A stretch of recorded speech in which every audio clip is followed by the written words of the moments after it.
যোগাযোগ ব্যবস্থার অবস্থা, যেটা আমি নির্বাচিত হলে প্রথমে আমি এই ধুমারাম যোগাযোগ ব্যবস্থা যাবে কিভাবে উন্নয়ন করা যায়, এই ধুমারাম উপজেলা থেকে সদর আমাদের ময়মনসিংহ সদরের যোগাযোগ ব্যবস্থা উন্নতি করা, আমাদের কৃষকদের পর্যাপ্ত সুযোগ সুবিধার ব্যবস্থা করা, আমাদের এই পাহাড়ের পাদদেশে আমাদের পর্যটন খাত বিকশিত করে মানুষের কর্মসংস্থানের ব্যবস্থা করা, আমাদের কৃষকদের তাদের কৃষি পণ্যের সুলভ মূল্যে তাদের ব্যবস্থা করা, কৃষকদের কৃষি পণ্যের নিশ্চিত করা,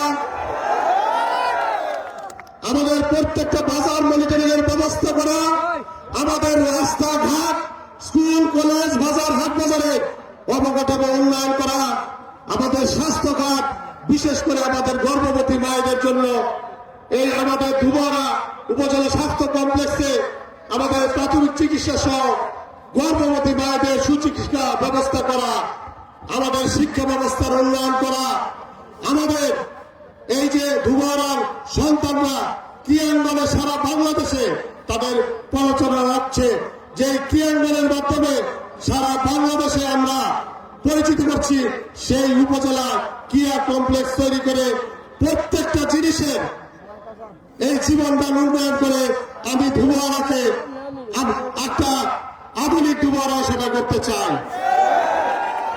আজকে আমি আর বক্তব্য দীর্ঘায়িত করব না, পরিশেষে আমি বলতে চাই আমাদের এই ধুমারার নির্বাচনকে কেন্দ্র করে ইতিমধ্যে আমার সহকর্মী নজরুল ভাইকে তারা দিনের প্রকাশ্যে তারা হত্যা করেছে।